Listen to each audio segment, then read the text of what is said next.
But this introduced a symbol that I continued to follow throughout the film. I don't know if this is something that has been covered extensively. We're coming kind of late to this movie. Maybe it has. Or maybe I'm the first one to talk about it. Unlikely. The glasses. I was tracking the glasses in this film.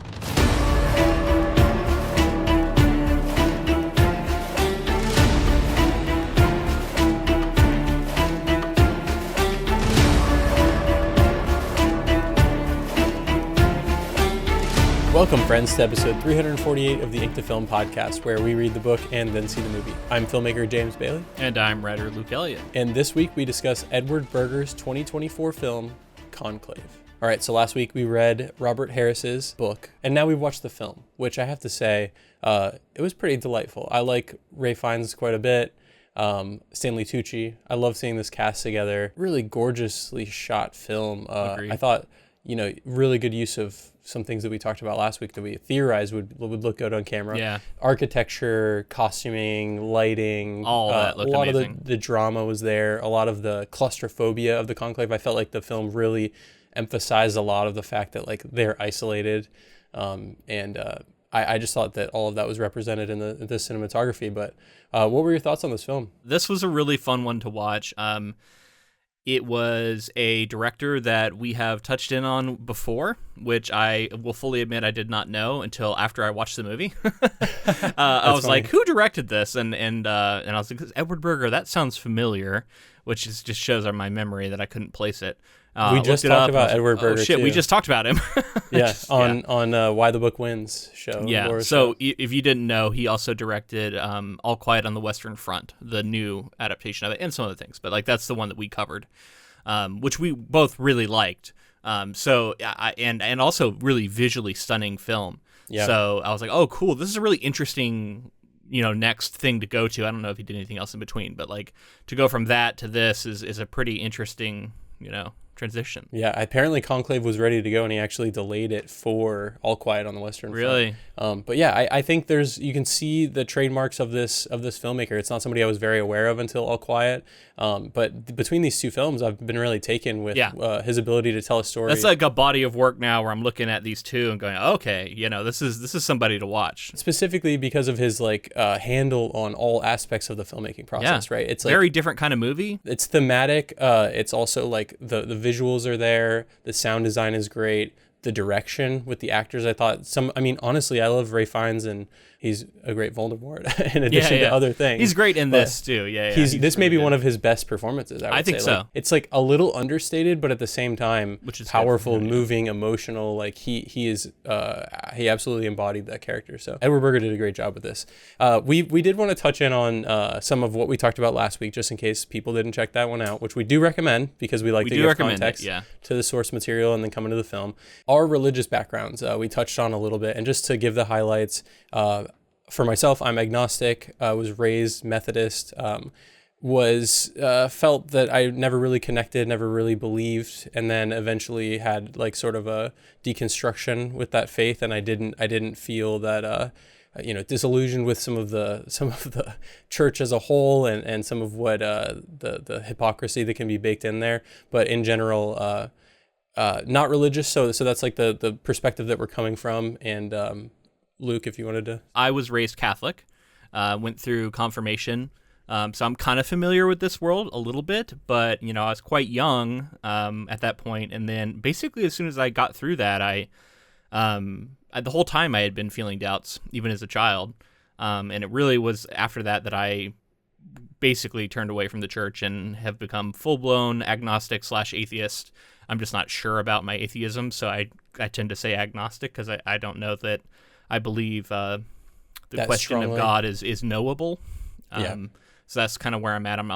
I don't have certainty about God not existing, which I think atheism sort of implies.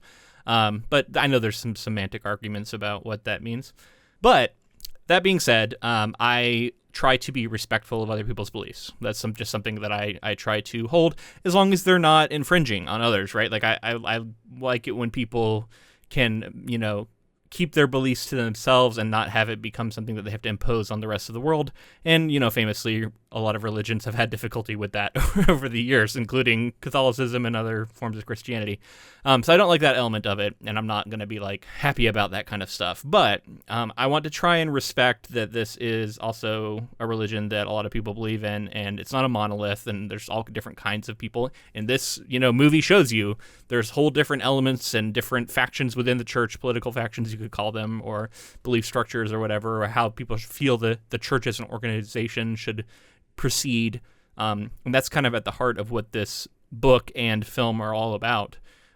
Sort of the very pedestrian, man-made conflicts within the structure of this organization, but wrapped in all the sort of importance, whether or not you believe in it or not, of this divine will that they're trying to express, I guess, throughout the course of this story, which makes it a very interesting watch. And it's a really, I did not think I was going to like this movie. I guess I thought I might like it, but I wasn't super interested in it when I saw the trailer originally. It just didn't seem like something I would be into, but I'll be damned if I didn't really enjoy this film, and am now recommending it to people because it's just really well made, great performances, and the subject matter is really interesting. And I think there is something really alluring about seeing behind the scenes of something that is so secretive and is something that we just don't get to see. And I know that they go into a room and had a conversation and elect a new pope and there's smoke involved. But beyond that, I could not have told you anything about that process, right? And so it's just cool to see behind the scenes of something like this. And I'm really curious to know in your research if you found what kind of access they were able to get. We know that the author got some pretty unprecedented access, but that's more the information. Although I think he did actually get to go tour some of these places. But I'm is all this stuff sets that they built? Were they actually filming on location for anything, or what's going on here? Because it's a visually stunning film with some amazing architecture and all kinds of things like that. To jump ahead with some of that stuff, we're gonna dig into a lot of that. Yeah. But Peter Strawn, who wrote the screenplay, said that he was able to meet with a cardinal to discuss logistics of the conclave. He also got a private tour of the Vatican and said he did not feel hostility while there and felt the Vatican had been open to him. So he did have some of that access when he was in the writing process. And then, I think pretty much everything that you're seeing are sets for the most part. That makes sense. I mean, they have to damage them at one point to get ahead of ourselves. We'll try and keep it relatively spoiler-free. Not that this is a movie that's got a ton of spoilers, but there are some, and we'll save them for when we get there in the plot. But yeah, spoiler-free, I guess, but we're still completely spoiler-free. Comparing book to movie early on, James, this is a movie you hadn't seen. What was your sort of expectation for this film, and then how did it deliver for you? Well, I was aware of the fact that it was nominated for multiple categories at the Academy Awards and other award ceremonies last year, right? for what those are worth. So. Yeah. I expected it to be a good film. I wanted to see it, although it didn't grip me necessarily, like you said, from the trailer. Once I read the book, I knew that I was going to like it, obviously, but leading up to it, I was like, eh. And then obviously the cultural relevance of current events with one pope passing and another being elevated. It's intriguing. Like you said, there's the ritual to it. There's something ancient about it that feels like it still exists in our very modern world. So it's I don't know. It's for those reasons, it's fascinating. Of course, there's a lot of things to be said about the Catholic Church and many churches, in my perspective, in general.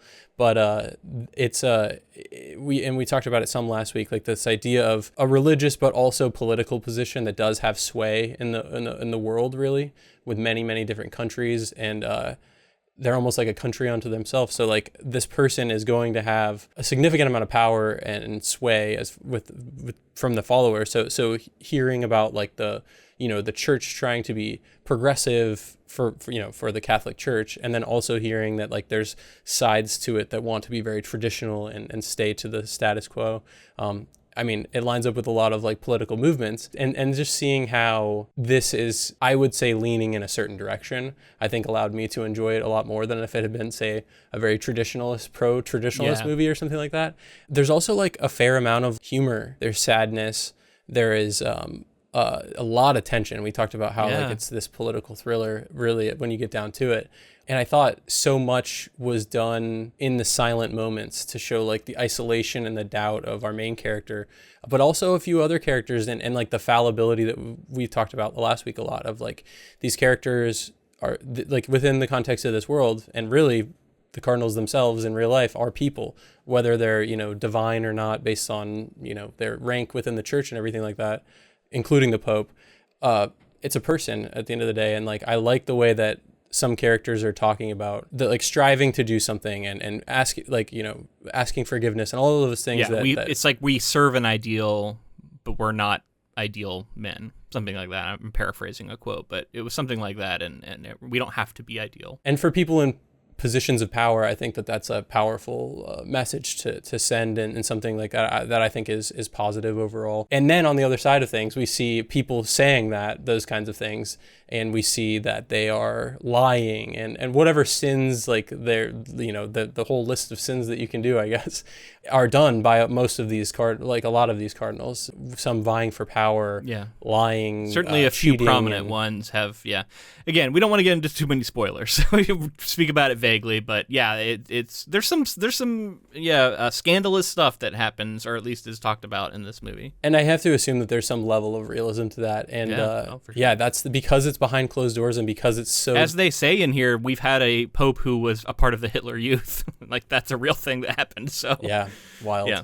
So just knowing like the wall of secrecy that's behind it in today's day and age is like, it's going to be fascinating, and it's going to be like in some ways infringe on people's kind of like sacred, holy things that they don't want to be seen or brought to light or whatever that is. And from what I understand, this did cause quite a stir in a way that the book didn't, because it's just not as high a profile. I mean, the book probably did some, but it's this film that's nominated for awards is going to get a lot more eyes on it. People like Ben Shapiro are putting out response videos to it and all this shit. You know, it's like it definitely angered some people. I also saw like people in like high up positions in religious organizations. Like, we can talk about some of their response to this film on kind of both sides of the aisle as far as that's concerned. It's a movie that I recommend. Like, you know, I saw one reviewer who was like a little lower on the film describe it as like a film for retired people. But I really don't. I think maybe on the surface that's what it may look like. But I think watching it and the tension and everything that's there in this film, I think that this is I think I would recommend this to most people. Anyone who's interested in these kinds of like political sort of this is like Game of Thrones for the church, right? Like, this is like people all vying for the throne, and there's a lot of like back and forth. So there's a lot of popularity to something like that. So that's the kind of story that we're dealing with. And like, I think that most people are interested in those kinds of factions vying against each other in this way. I would say I disagree that it is a film for retired people. But I do agree that it's probably not a film for high school kids. I mean, maybe some, but like it's not designed to appeal to like mass audience, you know, your popcorn movie kind of audience who's really there for those kind of films. This is definitely a thinker of a movie, right?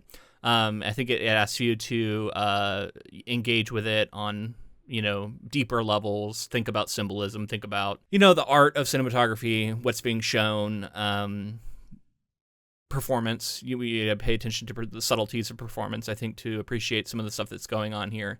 But it's not like a huge ask, and it's not like very intensive. And like you said, they use, I thought Edward Berger really brilliantly used sound to like emphasize feelings of stress, of like pressure and anxiety. I think especially in Ralph Fiennes' character, who was named Lamelli in the book and is Lawrence in the film. There's like one of the few name changes that happened, but he is like at the heart of this. You can tell he's stressed out. He's having this crisis. He wanted to resign from his post, and now all of a sudden he's in charge of all these cardinals, and he's feeling the pressure. At the start of the movie, it's very dramatic. He's like walking with this shot that's filmed from behind, and I always think of it as like if you like, I used to watch wrestling when I was young, and it always makes me think of when the camera would follow a wrestler who's like in the tunnel walking out to the ring, and as they're walking out, it's filmed from behind, right? It's like following him down the tunnel. And at the start of this movie, when he's going to view the Pope who's died, the entire start of the film is filming him that way, and it's like he's going into a fight. is kind of how it sets it up. And it's like that kind of stuff that's really smart that I think establishes the importance of this moment, the stress around this moment. And there's kind of this really dramatic, deep cello, like strum that keeps happening every now and then that's really ominous.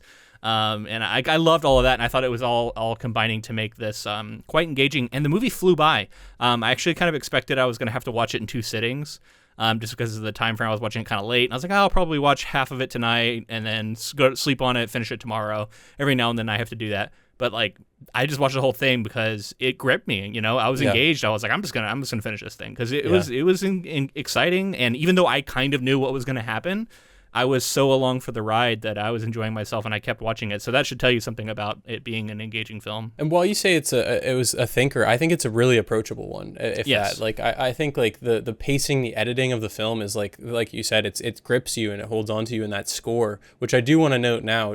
German composer Volkner Bertelmann composed the score for Conclave. This is his 5th collaboration with Berger, so he's also responsible for that really intense. The instrument is called a harmonium that was used on All Quiet on the Western Front. If you remember that score and how intense that was at times with some of the stuff going on. So you can see awesome. Like, I love it when they work together on multiple projects like that.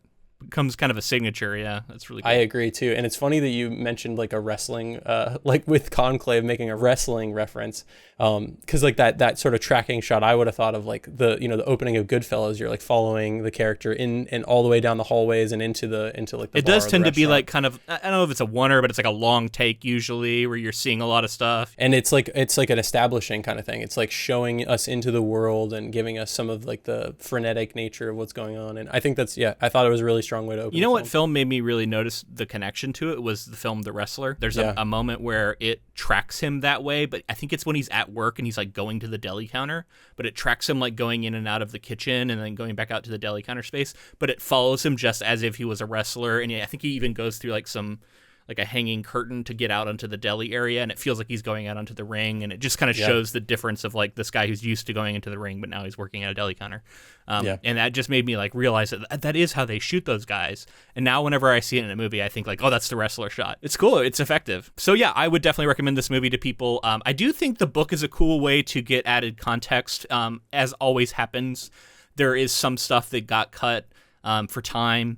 I think the book is responsible for a lot of the best moments in the film, but the film, in a way that I would think a lot of the best adaptations do, takes the page and brings it to life. And I think one of the like personal difficulties I had with the book, and I fully grant that this wouldn't be true for everybody, but for me, some of these characters took a little while to sort of solidify in my mind as distinct individuals, and where I could track like their own individual like ambitions and what they had each done. Because they're like, we got Bellini and Benitez and Lomelli, and like there's a lot of like those kind of names, and they're all like elderly gentlemen, and I'm like trying to keep them all straight, and Tremblay and Tedesco, and so you really like those like 5 or 6, like you really need to start to figure out who they all are to appreciate the story and how they kind of interact with each other and what their sort of role is in this situation.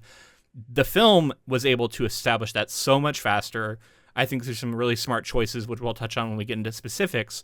But I really love the way that wasn't an issue for me in the movie. It was like I immediately kind of started to feel like who these people were, and I got a sense of their personalities. They were really smart in the way they introduced each of these characters, and it told us so much about them in such a short amount of time. And so that's one of the things that I think film can do really well. And they really used that strength of the medium, I thought, in this movie. So I was really taken with this and appreciated it. And then beyond that, just a gorgeous film to look at. Primary colors.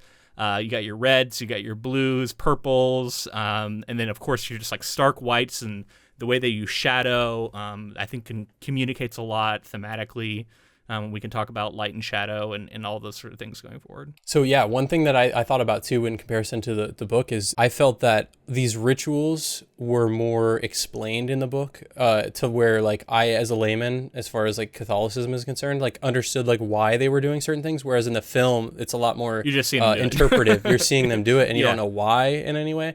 And so like I appreciated like the added context that the book provides in that way. But yeah, I think the film did a lot of strong work to like hit the ground running, and specifically with casting too. Like I think Stanley Tucci's character, for example, like I had a good idea of who he was going to be based on the fact that he was in the film and like his likability, I would say.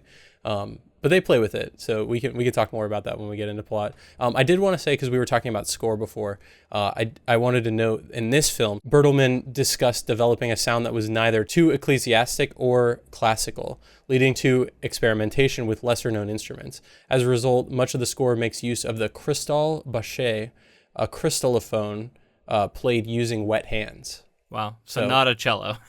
Yeah. It sounded like a cello to me. But well, it could be. That could also be employed going on, in certain areas. But I thought it was really cool to hear that, like, played with wet hands. I don't even know what that means. How cool is that? I want to see it. I have no idea. Yeah. I love that shit, man. And like, Dune, Hans Zimmer in Dune is like famous for like inventing instruments, for his scores and stuff. So I like to see that that's getting out there more, and people are finding ways to just make new music and make new sounds that are like, I've never heard that before. And I definitely, I think some of the best scores achieve that, where you're like, what even is that? I don't know. It doesn't sound like anything else I've ever heard. A few things to note just as we're moving into the plot here. I'm sure that you've heard the rumor that the new Pope, I think Pope Leo, I'm not sure what number, has seen this film.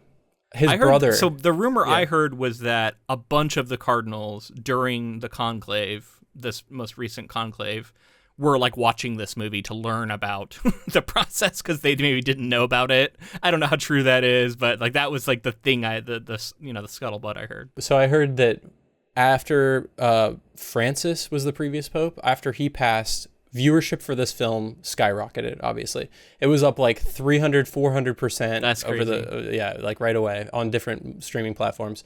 As far as the Cardinals watching, I did hear that was true, specifically to get a good idea, not necessarily that they didn't know what was going to happen, but just to see an interpretation of what it could be like. And I have heard people say that this is fairly, like people who are in the know in the Catholic Church say that it's fairly true to life as far as like some of the procedures that go into it. And that's the stuff that Robert Harris really deeply researched, the procedural stuff. So you would hope that it would be pretty accurate. Yeah. From what I understand, Pope Leo the 14th, I think he is, his brother John confirmed that he watched the movie before the conclave. So like leading up to becoming Pope, watched the film. I can't even imagine. And I just can't, like, it's hard for me to even wrap my mind around the idea of like, of course, we saw it in the film. None of these cardinals know who's going to be Pope, and it's a possibility that you could be the next one. But there's favorites going into it. Yep. But just this idea that like you're watching it, it's like such a human or like grounding thing to do for to hear that someone who's now the Pope watched this movie, or like I heard he's like a Cubs fan, like because he's from Chicago. Like all of those things are like, it doesn't register with my brain correctly. It's kind of strange. So funny. It's so weird having an American Pope for sure. Not that I put a lot of like holy value in that, but I do recognize the immense influence that figure has around the world. So it is definitely interesting to think of this guy from Chicago who is now the Pope. Pretty cool. I've heard mostly good things about him, but I'm sure there's some things about him that I don't like too. So yeah, I mean, it's the Catholic Church. Like I don't know. I'm not personally invested in it. So ultimately, like I hope the person is good, but it's It's funny. My wife really followed it closely. She also I think was raised Catholic and followed it, but like doesn't really believe in it anymore. But like she was the one who was kind of keeping me informed on a lot of the stuff with the Pope. It was just something that she was like following and talking about different people that, could potentially become Pope. I think there was like a black person who was like a strong contender and all this stuff, which happens in this film. So like, it's just interesting. Some of the parallels, right? I think it's really interesting to see. And I get like there's sort of a reality TV show appeal to it as well, right? Like now they didn't make it. It's funny that I'm glad they didn't like make it into a TV show, like literally. I think I mentioned last week that it feels like when like a royal wedding happens or something like that. There's a bit of that kind of spectacle to it for sure. Yeah.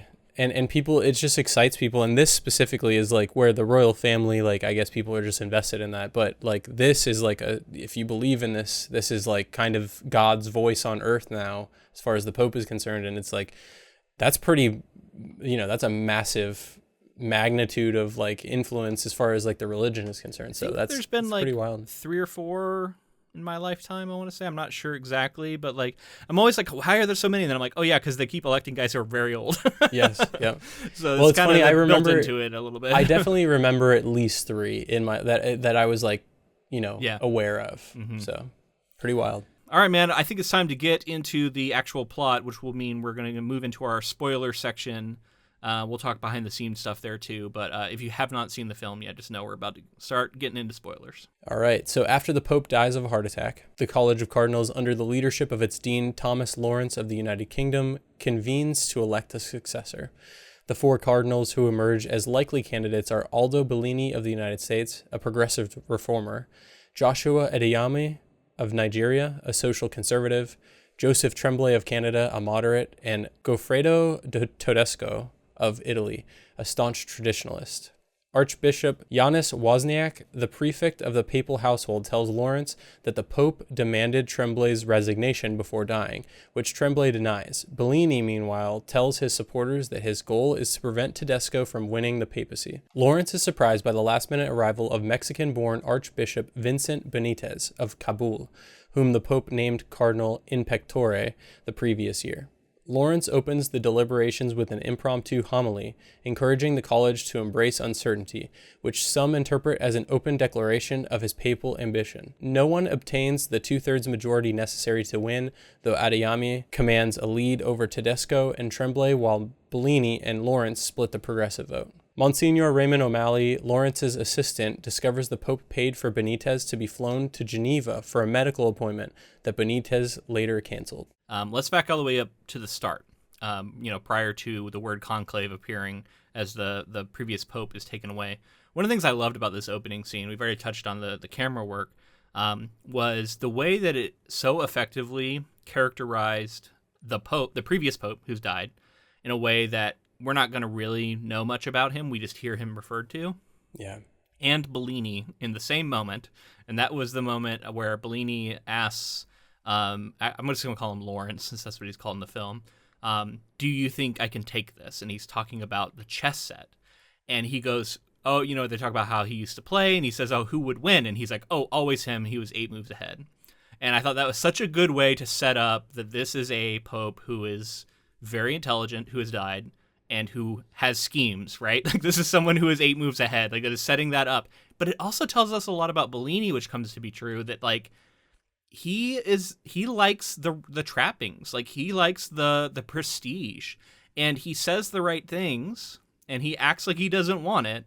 But I think you could make an argument that that's a bit of a front, and he does kind of really want it. Yeah. And that seems to really come out here in the film, at least. It becomes clear that he does actually want it when he gets quite angry at Lawrence when he does, like you said, when he does that homily and starts earning votes. He's like, how dare you do that? I think it's interesting, too, to think of if the Pope always won, of course he's intelligent and maybe he won every time. But also, like, is Bellini playing a game already of like, well, I got to let the Pope win. Like, I don't want to, push back against that. And that's Sure. kind of like, I'm playing my role here. And I'm willing to do my time so that I can be the next in line, kind of thing. Well, the other thing we learn about him is that he lacks courage, and maybe that he's not courageous enough or something. I don't know how much of courage plays a role in chess, but maybe it does. I don't know. I'm not a chess player to that level, but right. I dabble. I just feel like this is a cool little moment, and again, this is one of the things that like really establishes these characters. In a complex way. It doesn't tell you all this. It's just kind of hinting at some of these things that you can start mulling around in your head as you're watching the film. Like, how could that maybe come into play? And that's where, as the movie progresses, I start seeing things fall into place and go, okay, this makes sense. I really like that. And, it was a cool way to see the pressure of the moment, to see the stakes. You see how this is affecting Ralph Fiennes' character and Lawrence. And, just the stakes are high. And then we immediately move into the conclave, where they get locked down. And it's just really cool seeing the shutters come down. Yeah. These over top shots where you see all these cardinals in red, and then you see all the nuns in blue, and like, you know, the way those two colors, very sort of strong primary colors, and I think they represent these two different genders very well, and it really highlights the difference in status and you know, the disparity in this situation here, and how women's role in this entire undertaking is just to like serve them and be quiet and be invisible, and yet these are people, and I think it's cool that the movie, like from the jump, makes sure to show them, right, show us these people are going to be important. I think it's Sister Agnes gets like highlighted pretty early on, like shows us that these people are important. It's ripe for it, obviously, but like all of this architecture, the ways that the shutters are coming down, and one major thing that I'll highlight right now is I love that we never cut outside of the Conclave. There are things that are happening outside the Conclave. There's like big moments. Once we're in there, we're locked in, just like the Cardinals are. Yeah. And the way that the windows are like shuttered in, and everything is so dark in there. That was the one thing where I was like, this probably isn't like realistic, because I think they would probably just turn on a bunch of lights. But it really helped emphasize the shut-in nature of it. Everything's just a shadowy room with like a single light. It felt like in the middle of the room sometimes, and you know, or just a few dim lights. Well, I think it almost felt like prison, like they were all trapped there until this decision is made, and so that's like part of the tension. Like you're in a tomb, you're underground, or you know, you hear about like the smoke-filled rooms of political conventions where big decisions are being made, and literally you're in a room where you're putting out smoke, so it's kind of funny, but like it had that vibe too, like especially when they're like meeting in the stairwells, right, like to have their secret conversations, in that, like it almost felt like they were in a theater. I don't know if that's what it was supposed to be. I think maybe it was supposed to be like a place where you would like actually have mass or something, like like a church or something where you would congregate, but it felt very theater-like. Yeah, I think that they're evoking a very specific place. I saw it with like the production. I'll just read this here. The set designers took great care to replicate the Sistine Chapel, though they took some artistic license with the Domus Sanctae Marthae, which I think is like kind of where they're staying with all the shuttered in area. They wanted to enhance dramatic tension because they felt the real version was rather dull. So like in making it feel kind of what we're talking about right now. Yeah. The like even some of the lighting that's coming in is like, it's like either indirect or it's blocked in some way. This isn't like Hollywood lighting, right? Like they don't have like a nice backlight that's like making them sort of look like ethereal or anything like that. It's like drab almost, but like naturalistic. And we're getting these just to talk more about like some of the techniques that are being employed. I noticed a ton of kind of close-ups, emotional close-ups, a lot of like people being isolated or big group shots, like multiple people in the frame, or like just realistically like wide shots with hundreds of people moving through the frame. So it's like there's a lot of like ants working in the anthill here, but like oftentimes when we get into those moments of like contemplation, it's like there's turmoil, especially for Lawrence. So it's like these close-ups are like you know, we're seeing somebody who's lost his way in a sense, and I love the way that the film is playing with that visually. Yeah, man. Speaking of light, that just reminds me of an early scene that actually I think it is kind of repeated later, but I think it's Lawrence is talking to Bellini, and Lawrence sits down on this bench. They're in a dark room, and he sits under these two lamps. They're above and behind his head. I know exactly what shot you're talking about. He's like right up against the wall. Yeah, and they like frame him in this like halo of light. They almost look kind of like wings or something, and it felt like he was at this moment maybe being touched by the divine will or something, because I think this is where he's talking about his like responsibility for the conclave and what he has to do, and feeling the weight of it. And later on, I think it's Benitez who sits in this like exact same spot and has that light around him. So it's just interesting how they used light in that way. And again, at this point in the film, they're steeped in shadow, which I think is very notable. Anything else from this early part we want to talk about? Oh, one thing we should mention is the change with Benitez to make him Mexican instead of Filipino. That was a shift. I also think instead of, like, it was interesting because in the book he was in Baghdad, I think is where he was from, as far as like where he was working, and where his, I guess, ministry is, or whatever you would call it. And here he had been in Baghdad, but now is in Kabul. And I thought it was interesting that it was almost like you could see this as like a natural progression of that same character. Like maybe he would have gone on to work in Kabul next or something. Yeah, it felt in keeping with me to where even though they had made some shifts to this character, he still felt like the same character to me. Yeah. I thought excellently casted too. Let's talk some more about some of the people that are in these roles. We've talked about Bellini, Stanley Tucci's character, and some about Ralph Fiennes. Moving into some of the other characters, funny enough, our next project, this is a little teaser for our next project. John Lithgow is in our next project, and he's in this film as well. He is, yeah. Who is he in Shrek? Because that's our next project. Lord Farquaad. Oh, he's Farquaad. That's hilarious. Yeah. So good old Lithgow. I always think of him in Dexter, where he was Trinity. I would think the best villain in that series. Oh yeah, in that show for sure. Yeah, I love John Lithgow. I think it's crazy now because he's going to be Dumbledore. He's going to be Dumbledore now in this upcoming Harry Potter series, which we're not going to touch that. We're not going to talk about it, but that's happening. And I like John Lithgow, so good for him, I guess. So Carlos Diaz is the person who plays Benitez. Mm-hmm. And like I said, knowing kind of where the character's going, I mean, I literally, like, I'm not religious, but I see this character enter and I'm like, this guy feels like Jesus to me. I'm like, this is like, you know what I mean? Like that. He does a good job of achieving that. And he had this sense in the book too. Like he was immediately one of my favorite characters as soon as we met him. I like the way he carried himself, the stuff he says.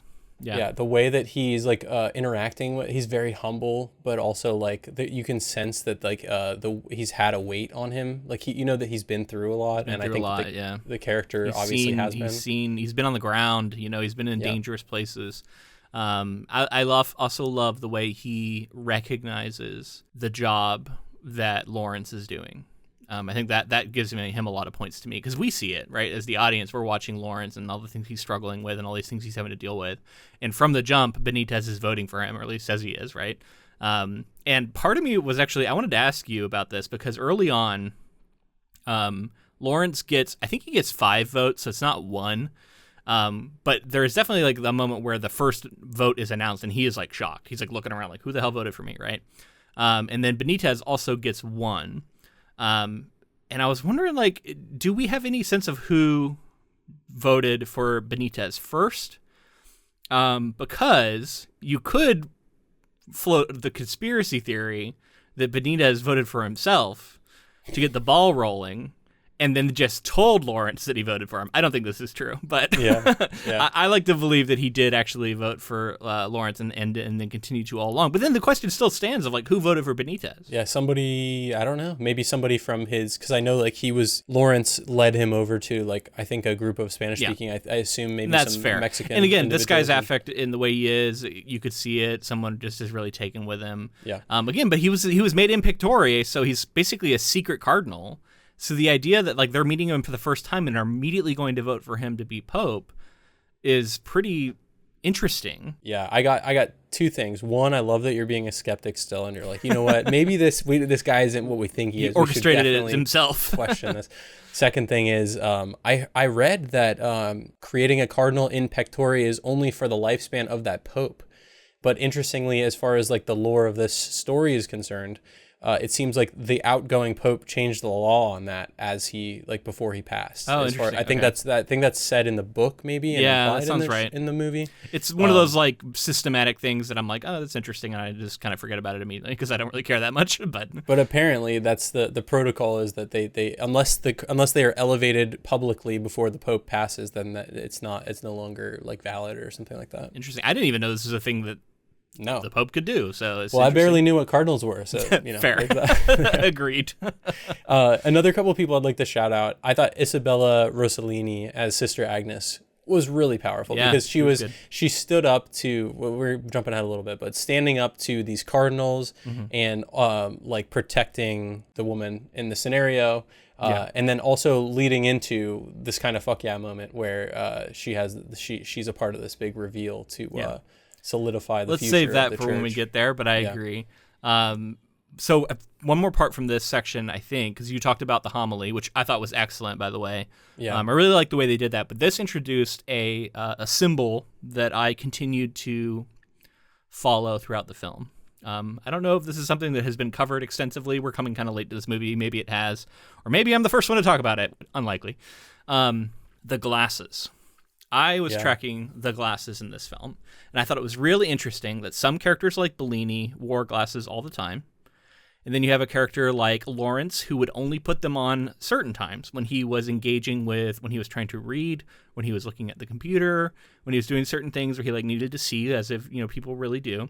Then there's a character like Benitez who never puts them on. So there were some interesting elements of this. And I started to think that like the glasses could be a sort of a symbol for humanity, in the sense of like humanity versus the divine.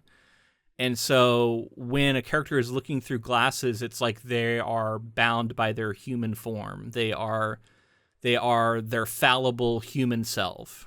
And at times where they are not, maybe they are speaking more with the divine spirit or something.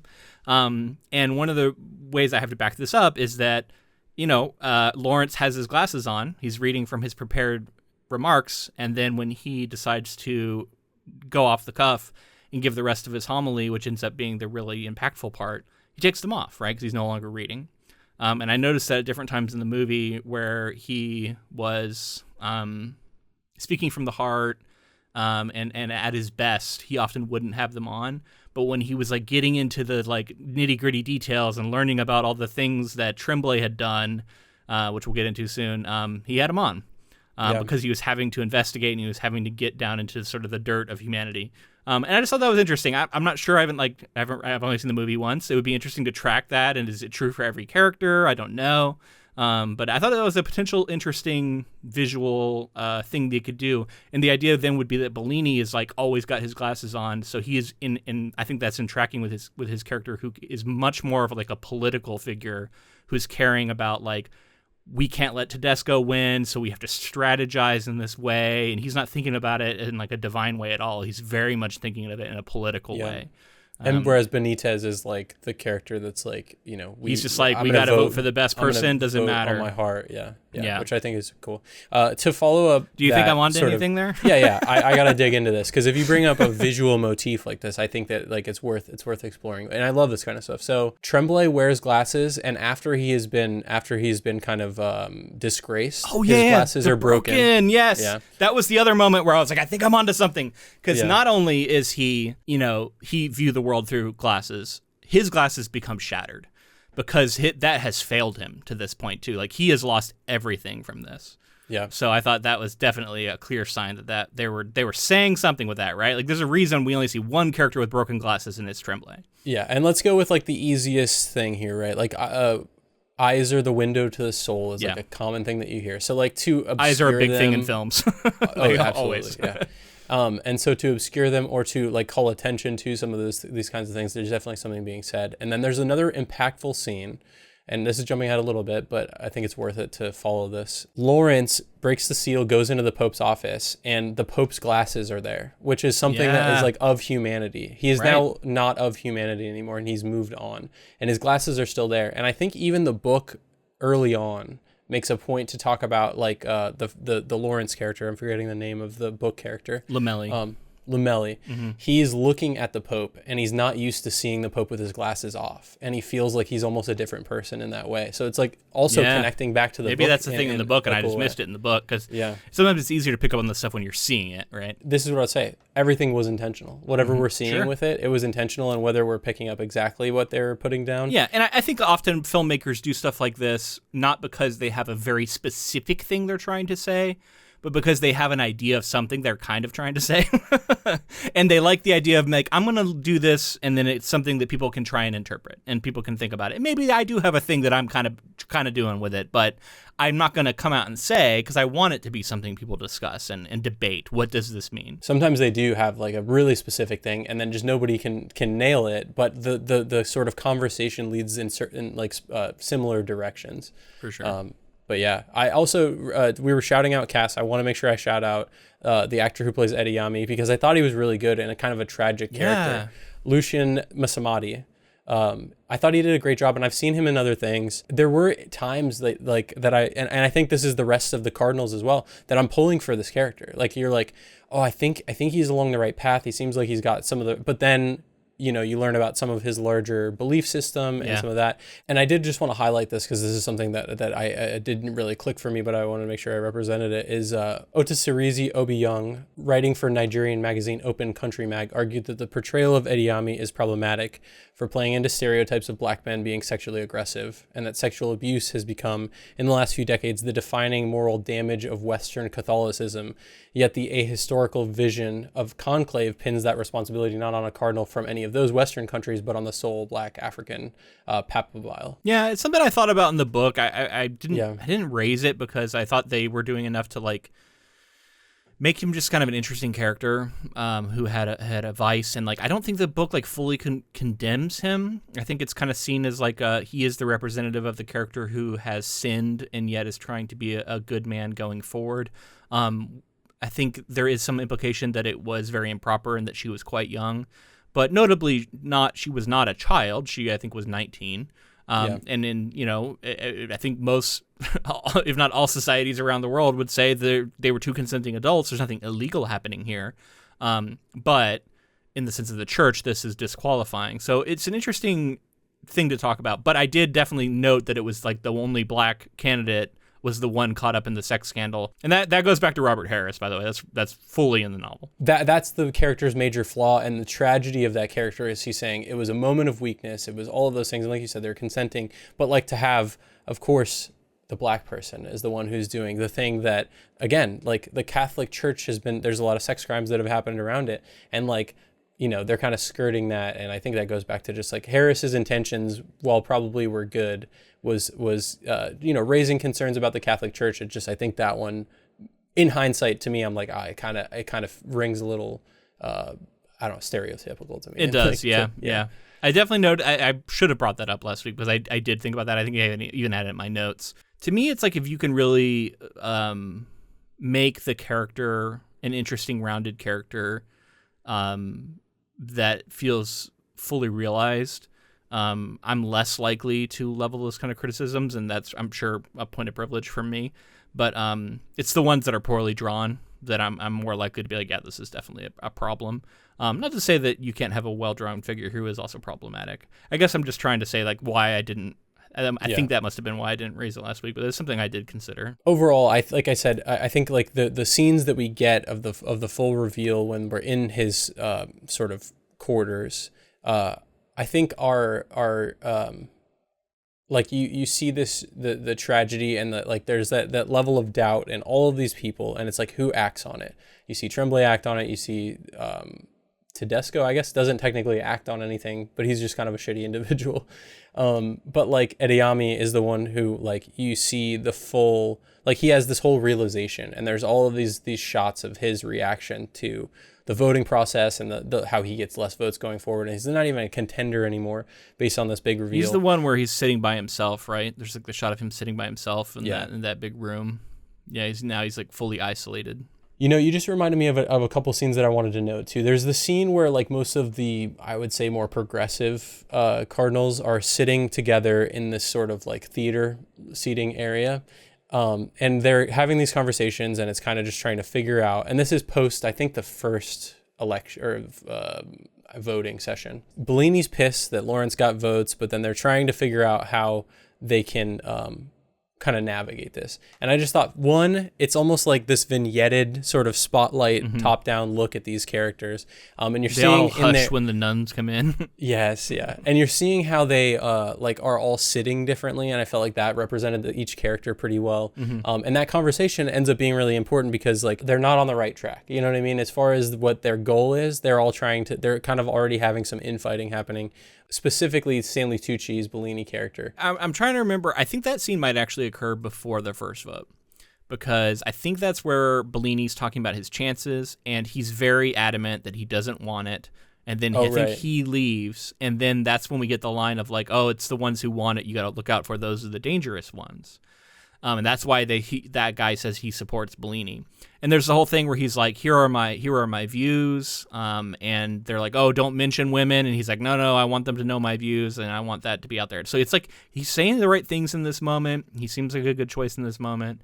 It's after Lawrence gets some of the the votes when they get this one-on-one in the hallway where I think his true colors come out a little bit. And we see his ambition come out, and we see that he feels betrayed. How dare you steal votes from me? Yeah. And like he tries to kind of couch it as like the stakes are too high. I need to win because I need to prevent Tedesco from having this.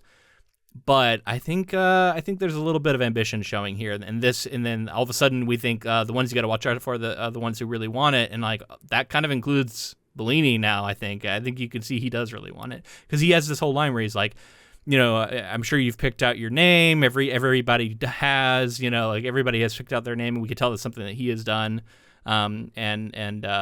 You know, Lawrence says he hasn't. Whether or not we believe him, I kind of do believe him. He says that he hasn't thought about it. I also like the progressive conversation that's happening here with like at the end of it, he says all of his progressive beliefs. They all seem on board with it, and then he's like, "And women need an increased role in the church." And then they're all like, "Don't say that. Don't say that." He's like, "No, that you need to say what my beliefs are. Like this is what we need to be like straightforward going, talking about this stuff." And then it's interesting to seat that in the increased role that Sister Agnes has, and then also kind of the reveal at the end of the film, because it is so patriarchal in nature, and it's such a monolith of like what they do. And I think like this, and I saw some religious figures from even the Catholic Church saying like this is a cool look at like where the church could be going in the future, and like maybe these viewpoints do exist in the you know, conclaves, and at some point it's a matter of time, but progression tends to win out, and like tends to like you know continue eventually. I don't know. I want to believe that, man.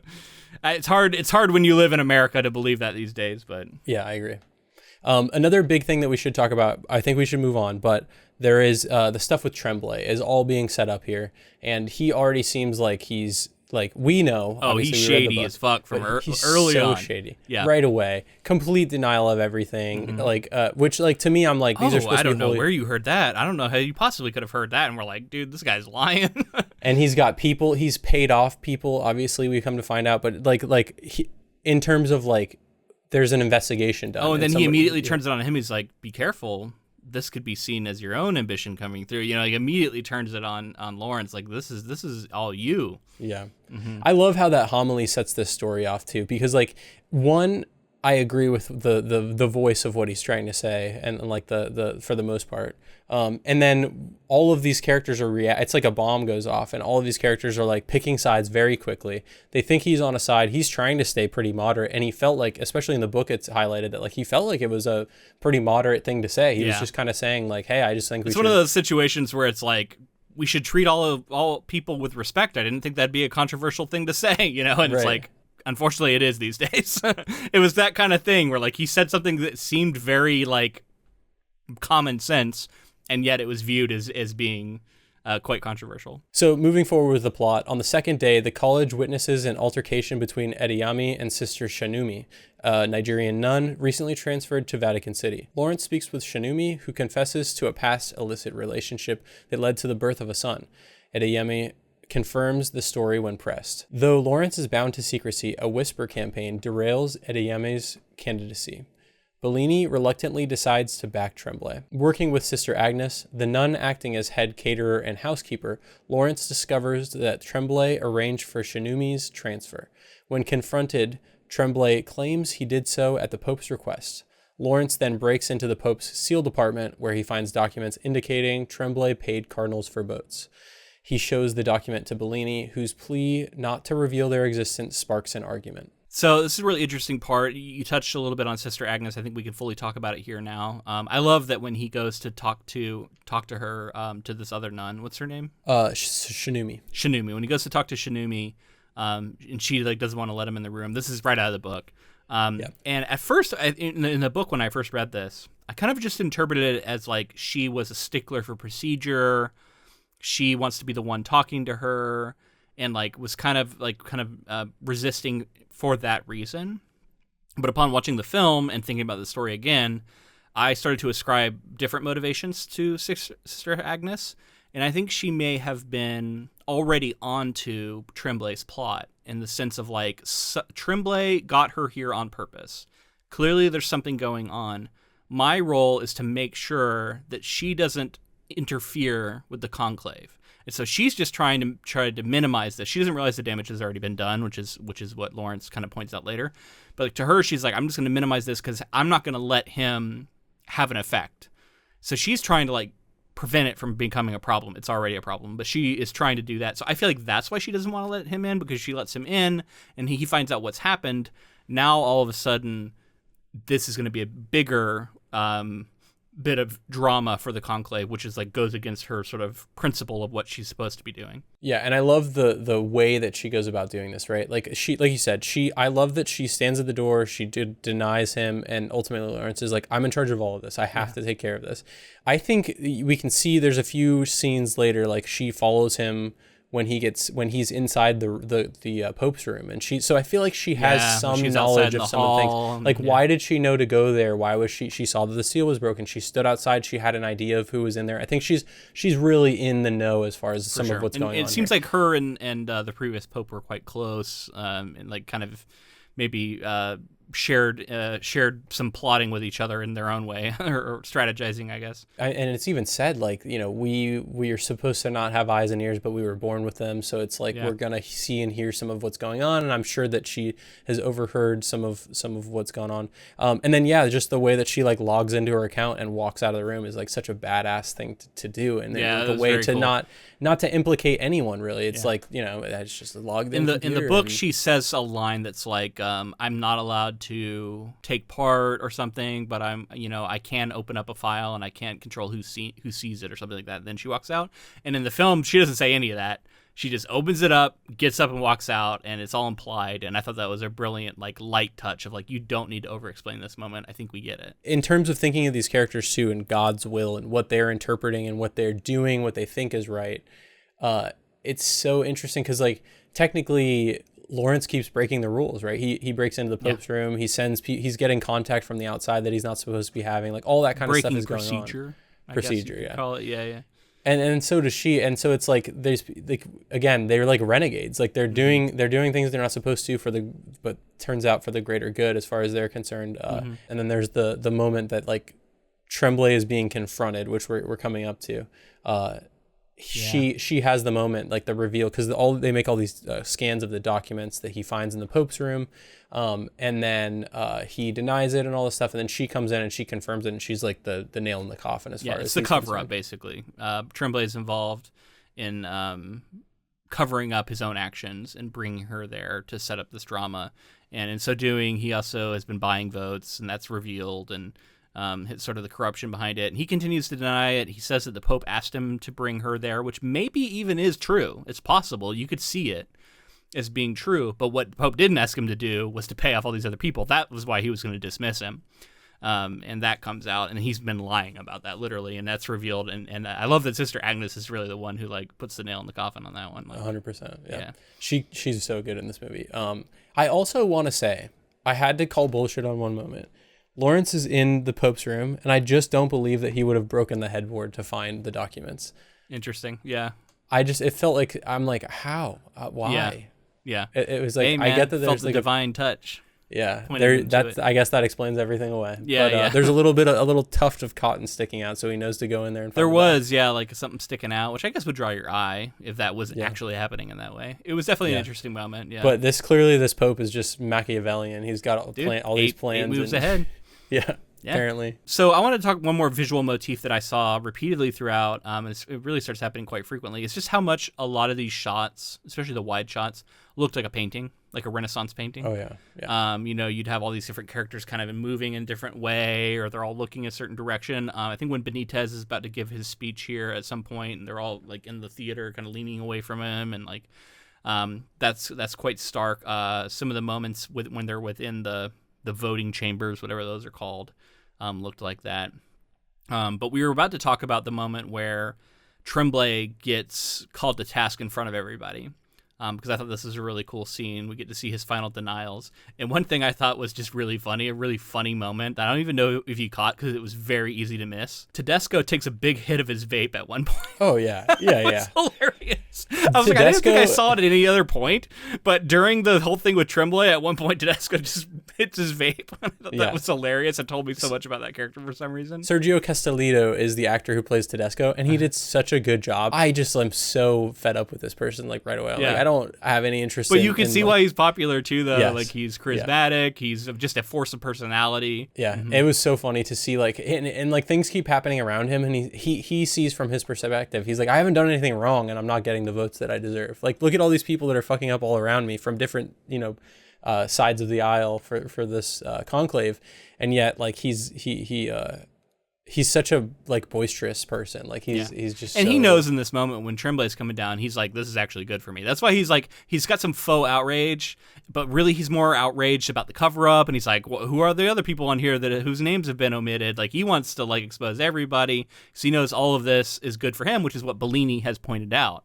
He's like, this is all really bad, because Bellini had this whole thing where he's like, we should vote for Tremblay because that's the best way to prevent Tedesco from getting it. Again, because Bellini, so my momentary soapbox, Bellini is very much what I think has plagued the Democratic Party in our country. It is very much a, like, calculated political figure who is like, what's the thing we can do to prevent the worst outcome? And there's a lack of courage, and there's a lack of standing by your convictions and being willing to be like, I'm going to make the case that I'm the best person for this job. And it's much more of like a fear, like, we got to be afraid of the alternative. I'm the best one to defeat Donald Trump, in this situation, and you should vote for me because of that. And unfortunately, we saw that didn't work. And I think it's interesting that this movie is making a similar argument of, like, this is a position that inherently lacks courage. And I think the Democrats, in my opinion, need to find some fucking courage and get somebody who has the strength of their convictions and wants to be our next leader because they feel they deserve it and they have actual beliefs that they think are better, and run on the strength of those convictions rather than the fear of the alternative. I agree, especially with the second part of that statement. Like, it's about, like, run the best candidates possible and run on platforms that are progressive and that are pushing forward the ideals that you believe in. And it sucks to see people that you truthfully believe in, not what you think is best to win, what you actually believe in. Yeah, because it sucks to see people play this, like, the middle of the fence, like, jumping back and forth thing. And people spot inauthenticity from a mile away. Just say who you are, what you're here for, and let's try to, like, make sure that we advocate for the things that we believe in. Go back to what got you into politics in the first place. Like, because often these people start in a place of, like, they have actual beliefs, and unfortunately the process tends to drum those out of them, which is unfortunate. But anyway, we can move on from that. Back to the movie. But it's funny because it feels very timely, and it feels like it's talking about some real shit that's going on. And it's going on all over the world. This isn't just unique to America, but it made me think about our situation currently. Yeah, and then you're talking about someone who does stick by their belief system, and ultimately, like, nearing the end of this film, we see the person who is always voted for the person that they believe is best for the job and all of that in Benitez. Mm-hmm. We see kind of how that works for this character as far as, like, the morality of the story is concerned. Like, that's kind of in keeping with what we're talking about too. It's kind of the message, yes. Let's get into that final section. So on the third day, Lawrence and Agnes publicize Tremblay's actions, effectively removing Tremblay from contention. Lawrence then reconciles with Bellini and agrees to stand against Tedesco. He votes for himself during the deliberations, but before he can cast his vote, he is blown off his feet by an explosion that damages the Sistine Chapel. The college learns the explosion was one of a series of suicide bombings currently occurring throughout Europe. While Tedesco demands a religious war against Islam, Benitez argues against meeting violence with violence and chastises everyone for prioritizing their political agendas over their shared religious mission. Voting resumes, and as light shines through a broken window, the college overwhelmingly elects Benitez, who chooses the papal name of Innocent. Lawrence is initially enthusiastic until O'Malley pulls him aside to discuss Benitez's canceled medical appointment. When confronted by Lawrence, Benitez reveals he was born with a uterus and ovaries, but was unaware of their existence until an appendectomy revealed them. The appointment was for a laparoscopic hysterectomy. that he decided against, believing he should remain as God made him. Lawrence wanders the Vatican grounds, listening to the crowds cheer Pope Innocent's election before returning to his room, opening the window, and observing a trio of young nuns chattering in the courtyard below. I want to go back to that moment where he casts the vote for himself and the bomb goes off. Yeah. They all get cut. We see the broken glasses on Tremblay, which we've already talked about. And then it leads to the conversation they have in that darkened room where I thought it looked very much like a painting. And Benitez gives his speech, which is pretty similar to the one he gives in the book, but a little different. One of the things I noticed that they definitely left off was the part in the book where he urges everyone to vote for Lawrence, who's Lomelli in the book. That's the way that speech ends. He's like, he gives this big rousing speech about how we should all feel, but at the end of it, he says, and we should elect the person who all along has, been leading us, down this path and has had a steady hand and all this stuff. And that should be Lomelli. That's omitted from the speech in the movie. And one of the criticisms I've heard raised, and I kind of agree with, is that it's a little strange that this figure, although they've shown him like he's been, slowly building popularity in the votes, all of a sudden surges ahead and wins in a relative landslide from this one speech. Basically, he gives this speech, and then everyone's like, this is the guy, and everybody votes for him. And I've seen some people saying, like, it's kind of hard to believe. And I think maybe it's sold a little better in the book because we see a little bit more, like, I feel like he has a few more actions, a few more moments where he's talking to people and making an impression. And then I think that speech is a little more effective when it ends on such a selfless note. I'm urging all of you to vote for this guy who, like, we have been following all along. So we agree. We're like, yeah, you should vote for him. But then there's kind of a believable moment of, like, he's also being so selfless in this moment that we could see people viewing that as, like, this is someone who deserves it because he's being so selfless. Well, we've talked about, and the characters have talked about, like, it's the people who don't want it that should get it. And I think in saying, like, oh, Lomelli or Lawrence in this case should get it, if they had said that, I think that does also show that selfless side to him. But I think the character too, like, it's powerful in both book and movie, like this, like, when juxtaposed with Tedesco, who clearly everybody knows is going to win if another candidate, like, I think everyone on either side know it's Tedesco. He is like, we need to have a religious war. And it's like, I like that ultimately, like, they are rational enough to think through that situation and say, well, does God say, let's have holy wars? Or does he say, turn the other cheek and all that other stuff? Right. Like, it's, and so, like, his response to the bomb going off is like, we need to be ready for this war. We need to fight back. Yeah. And it's like, we're not a freaking military organization. Like, that's not our job. Right. And then I also love how Benitez is like, what do you know of war? Like, you know what I mean? Like, I've been there. I serve in these war zones. I've seen it firsthand. Yeah. Yeah. Yeah, it's powerful stuff. I also especially love, like, as we move through that, we get to, like, the voting, and there's that open window, and they're all looking at the sky, and there's birds chirping, and, like, what that means. So we've talked about the way the light is, and, like, it's been prevented from being in here all along, but now light is, like, kind of pouring in through the window from a bombing, from something that's like really horrific stuff has opened up. I want you to check your phone because I just sent you a picture. This is a picture I took while I was watching this scene. Because I think it kind of looks like there's a freaking Pope in the glass looking down over the conclave. It looks like something. It looks like there's, like, a portion of the bottom side, like the bottom left of it, right? Like, it kind of looks like the pointy hat that the Pope wears a little bit. Yeah, I can see what you mean. Yeah, it's like kind of like a piece of building, but also I feel like you could say that. Yeah, it's something in the glass. It just looks like a figure. I sent you another one that's like a little zoomed out. Yeah. Like, it kind of looks like a figure looking in. And I was like, is that on purpose? Is that supposed to be like the former Pope looking in? And then, like, when you really look closely, you see that, no, it's just glass. But, like, it kind of evokes that. And I wonder if that was an intentional thing or if I'm just seeing phantoms now. I like to think that they just, like, used a bit of CG and then just pulled the opacity to, like, 1%. And they're like, maybe. Luke is going to see that there's, I'll post that on our Instagram or something because it's interesting, and then people, if they listen to this, will have the ability to look at it for themselves. But I kind of thought it looks a little bit Pope-like out there, and like maybe he's looking in at the conclave, whether visually or not. Like I think he's there from what his teachings have passed on to these people as well. Like clearly. So I like that. That's a possibility. Oh, but the way that they are so relieved too to hear birds chirping and like the peace of the world. Like it does feel very peaceful in that moment. Yeah. They're making their choice, and everybody kind of breathes a sigh of relief. It feels like, but again, from something so destructive, and something so man-made, and then something so and it breaks protocol, right? Because they're not supposed to consider this kind of stuff, and yet they have a point where they're like, we're just going to tell everybody what happened because we literally almost got blown up, right? So we're just going to share what happened. And they talk about like the number of fatalities and things like that. Like information gets in that's not supposed to. Really cool. And then of course we got to talk about the turtles. That is one of the next big moments. Is he's this is a Stephen King reference probably? Yeah, this is all about it. And what's that name of that fucking turtle? The space turtle whose name escapes me. Maturin. Yeah. Maturin, the cosmic god turtle. That's definitely what this is referencing. So to set this up, we've already had the reveal, which we should be talking about, which is the whole thing with Benitez.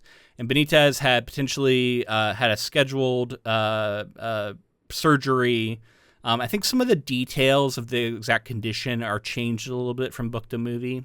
But essentially the point is Benitez is intersex, and it is in a biological situation that the church has historically struggled with, in a sense of like, how do we treat people like this? What do we consider them? Because not very open to the ideas of different genders. And yet this is literally what intersex people are forced to deal with, in the sense of like, they're just born in a different way. They have characteristics from what people view as like, both sexes, right? And some of the details of that exact thing are a little different here, but it's the ultimate message is the same. This is a character who has been raised to believe they are a man, and yet their situation is more complicated, is basically what is said.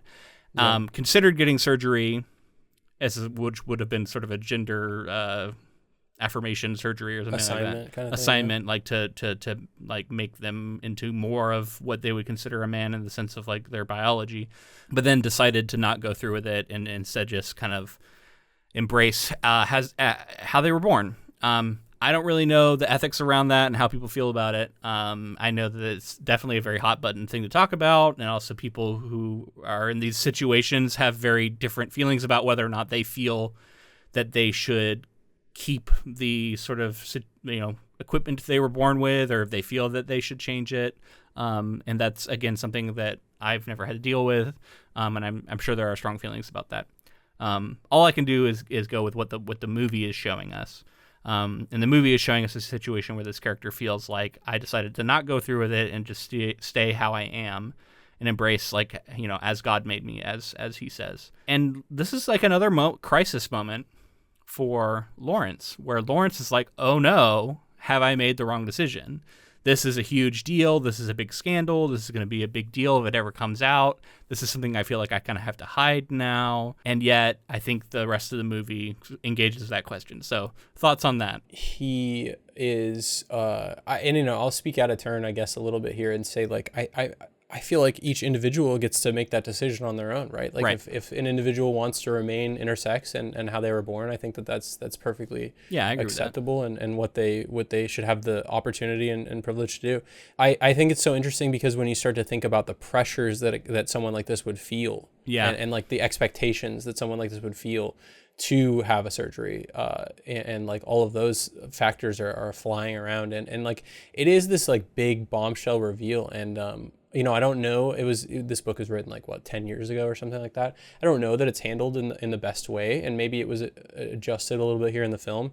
But I like where the sentiment of the movie is going. Right, is like there is like a right person for the job sort of situation in all cases, and I think that the way that Lawrence is battling with his faith and like some of the doubt that he has, and then into the decision making that he has to break protocol so many times, and ultimately like he chooses to break protocol on something that like could be really controversial for the church, and in doing that chooses to, for the greater good, for as far as the church is concerned, directly and indirectly push forward its progressive ideals in terms of like what Lawrence himself is able to and like wrap his head around in a way, and in knowing that this person's clearly going to do good for the church and people in general. So yeah, I don't know, it's a really complicated and interesting ending, and I think it's just so bold, and like I love that we got this film, especially in 2025 when we need this kind of stuff and these kind of conversations. Yeah. And so I think at the end of the film, my interpretation of the ending is we have Lawrence sitting, I think he's in the voting chamber or near it. And he's sitting there, he's clearly having his doubts. And he looks over and he sees one of these turtles has come walking in, and it looks up and it kind of looks up at the light. And these turtles, we were told earlier in the film, belonged to the previous pope. These were like his pets that he had like brought there, I guess. I also read, I didn't read much about this film, but I did read that this was something Edward Berger had seen for himself when he visited the Vatican or Rome. He saw like turtles in a fountain like this, and so it was just something that he thought was a really striking image and wanted to include. And so this turtle comes wandering in, and he picks it up and takes it back to its fountain. And as he's doing that, that's when he hears the roar of the crowd. And he kind of looks up and he kind of smiles, and you could tell, I think, for this moment, like he's feeling like better about his decision, I would argue. I think he is probably connecting the turtle with his friend, the Pope, and maybe this is an implication that the previous Pope would be like happy with this outcome. Mm-hmm. Well, it's clear to us that throughout the movie, he's been helping and facilitating Benitez in whatever ways he needed, because he was doing good, and also, in what is it called, in pectore, mm-hmm. like made him a cardinal, and so many of these things. Like, of course, the previous pope was on this guy's side. Yeah. And did he know that he was going to be able to become pope? I don't know, but like I think it seems like he would have approved. And I think that's kind of a reassuring moment to him. But then I think the final moment, because we get that moment, but then we get this final moment where he goes back to his chambers. It seems like he's kind of getting ready to leave. They're starting to unlock everything, and the shutters raise in his room, and all of a sudden light comes in, and air comes in, and the noise of the city comes in, or the noise from outside comes in. And he walks over in the final moment of the film, looks out, he hears some people laughing, and he looks out and he sees these 3 nuns come walking out of some building, and they're like laughing together and talking and just kind of living their lives. And not being invisible, I think, is an important moment right mm-hmm. here. They're being heard and being people. And this is the final image we see, I think, of the movie. Maybe we cut back to him one time. I can't remember. No, I think it ends. They leave, the nuns leave frame, and we just stay with that door that's like kind of swung open. Yeah. And so to me, this talks about like the potential for bringing the church forward in its relationship with gender, and how we now have a pope who is intersex, and who seems, as we've said, progressive, and it seems like operates from a certain position where it's going to most likely be, and as far as gender is concerned, the most forward-thinking pope ever, right? Like, this is going to be someone who is particularly well-suited to seeing, men and women as being equally valid human beings, right? And also, of course, intersex and non-binary people too, because that's going to be something very close to this pope. So I think this is another moment of peace, but this is a peace in the moment of like I like my decision and what I have done, and maybe God's will, I guess you could say. And whereas like the previous thing with the turtle, I would argue, is maybe a bit more of like in alignment with the previous pope. This is more of like an alignment with the universe and God and all of that, I guess. You mentioned before Edward Berger, who went to the Vatican, saw the turtles. I heard that as well. And he mentioned like he liked including them in the film because it could be left to many different interpretations, but specifically the cultural significance of turtles through different cultures. Yeah, that's cool. And like symbolizing in some cultures transformation and change, in others wisdom and age. Yeah. That's what I was thinking of, wisdom. Yeah. So I love that the connecting the turtles with, and in other cultures, new pope, old pope, cosmic giant gods who battle Pennywise. Yeah, fights back against like crazy Lovecraftian entities. Yes.